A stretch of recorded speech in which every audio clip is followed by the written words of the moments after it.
김만배가 입을 열기 시작했습니다. 김만배가 누굽니까? 예, 돈을 만배로 굴리는 화천대유의 대주주. 네. 웃어달라는 이야기입니다. 예.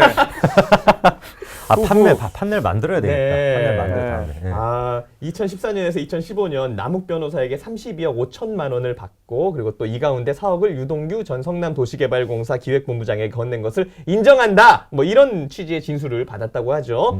그러면 지금부터 한번 여러분과 생각을 해봅시다. 우리 이성이 있는 사람들 기준으로 이 지성인의 기준으로 생각을 해봅시다. 당시 성남시장 누구죠? 이재명.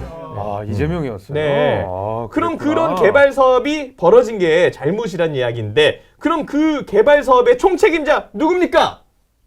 이재명. 이재명. 남욱이 또 그 돈을 번 것도 명백히 잘못인데 그럼 그 돈이 어디로 가는지를 봐야 되잖아요. 그렇죠. 누구한테 가는지 봐야 됩니까? 혹시 이재명? 네. 정말 이런 그렇구나. 말씀 왜 안 되지만 호흡 드럽게 안 맞네요. 그냥 혼자 할게요. 네, 진짜. 우리 다 같이 예능 MT를 갑시다. 네. 그래야 될 것 같아요. 네. 저희 훈련을 좀 받아야 될 것 같아요. 네. 그럼부터 남욱한테 김만배가 32억 5천만 원을 받았다면 그게 잘못됐잖아요. 그럼 이 판의 총 책임자는 누굽니까, 성재준 씨? 이재명이죠. 네. 네. 그럼 그 돈이 이재명한테 가는지만 보면 이 사건은 다 설명이 되는 거예요. 누구나 이해할 수 있죠. 그런데 이 중에 4억을 유동규 전 성남도시개발공사 기획본부장에게 건넨 것을 인정한다. 이런 진술을 확보를 했으니까 그럼 유동규 대장이 누굽니까? 이재명? 네. 그럼 이 진술들을 크로스 체크하면 끝나는 거예요. 네. 지금 제가 계획했던 대로 안 풀리고 있는데, 네. 무이한님 감사드리면서, 그럼 이 진술들을 크로스 체크를 해보면, 진술이 이쪽 진술과 저쪽 진술이 맞아 떨어지면, 이건 완전히 끝나는 거예요. 그럼 참고로, 남욱 씨가 어떻게 진술했냐. 지난달 21일 재판에서 2014년 12억 5천만 원을 김 씨에게 줬다. 그리고 또 이재명이 재선했던 지방선거에서 이재명 캠프에 있었던 유동규에게 최소 4억이 갔다라고 진술을 했어요. 그러니까 지금 진술과 예전 진술들이 이 사람 진술, 저 사람 진술들이 맞아떨어지고 있는 거예요. 그럼 저쪽에서 지금 반박하고 있는 게 남욱이 막 말이 바뀌었다. 남욱이 이랬다 저랬다. 뭐 검찰이 회유했다 이런 이야기를 하는데 그것도 알고 보니까 남욱 씨가 문재인 정부 때 검찰에서 분양 대행업자 이모 씨한테 22억 5천만 원을 차용해서 김만배한테 12억 줬다. 그리고 김만배가 이 돈을 민관 합동개발 추진을 위해 쓴다고 했는데 시기적으로 봤을 땐 선거 자금인 것 같다라는 진술까지 했다고 합니다. 그러니까 친문재인 정부 성향의 검찰 간부가 지휘했던 수사팀이 이 진술을 받고도 뭉갠 거지 그 입장이 바뀐 건 아니다. 그러니까 지금 저분들이 하고 있는 그 쉴드는 말이 안 된다. 이런 이야기였습니다. 그러면 결정적으로 지금 제일 중요한 거 유동규 대장 누굽니까? 이재명. 그럼 게임 끝난 겁니다. 이건 설명 끝난 겁니다. 여기서 더 이상 쉴드를 치면 대화가 안 되는 거예요. 네. 오늘 여기까지 말씀드리겠습니다. 설명이 끝이지만 끝이 아닙니다. 네. 제가 조금 더 추가 설명을 드릴 것들이 있어요. 김만배가 누구냐? 우리는 김만배가 누군지를 한 번 더 여기서 짚고 넘어갈 필요가 있습니다. 김만배는 대장동에 무엇을 한 사람이냐?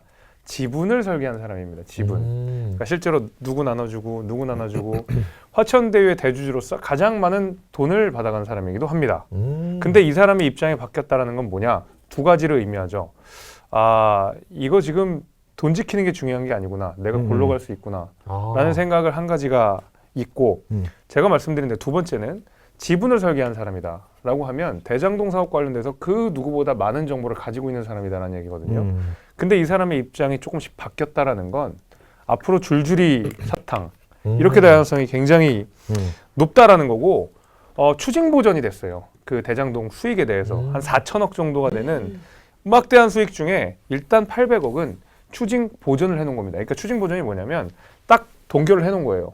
그 대장동 일당들이 있잖아요. 김만배, 뭐 정영학, 남욱 이 사람들이 벌어들인 돈이 있을 거고 이 돈을 어디 돌리지 못하도록 추징 보전을 해서 꼼짝 못하게 만들어 놓는 거죠. 그래서 실명으로 된 거, 차명으로 된 거 다 찾아가지고 검찰이 일단 추징 보전을 해놨습니다.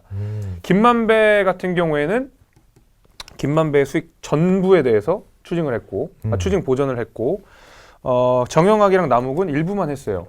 근데 지금 4천억 중에서 우리 800억만 추징 보전을 한 거면 나머지 한 3,600억 정도는 검찰이 앞으로 드러날 때마다 계속 추징 보전을 할 겁니다. 쫄리는 상황인 거죠. 그렇죠. 추징 보전이 뭐냐면 그래서 뭐 나중에 이 대장동 일당들이 형을 받을 거 아니에요. 네. 그리고 뭐 몇 년 형 받고 지금 이 얼마의 금액에 대해서는 국가가 추징한다 하면 홀랑 뺏기는 거예요. 국가가 다 오. 가져가요. 얄짤없습니다. 근데 이거를 갚지 못하면 어떻게 되느냐? 징역 살아야죠. 계좌가 들어올 때마다 압류합니다. 어. 그 추징팀이 검찰에서 들어올 때마다 압류해요. 전두환 대통령 같은 경우에 그랬잖아요. 음. 나 하나도 없다 하니까 뭐 나올 때마다 계속 압류했잖아요. 네네. 그래서 사실 이거 거의 피말려 죽는 거거든요. 김만배 야. 입장에서는. 이제 이렇게까지 된 마당에 돈을 지켜야 되는 김만배가 추징 보전도 이루어졌다. 옆에 남욱부터 정영학부터 하나하나 이야기하기 시작했다.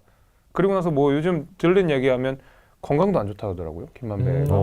이런 약간 궁지에 몰린 상황 속에서 이제는 진실을 이야기할 때가 됐다. 검찰이 너무 많은 걸 갖고 있다. 이런 생각을 하지 않았나 싶습니다.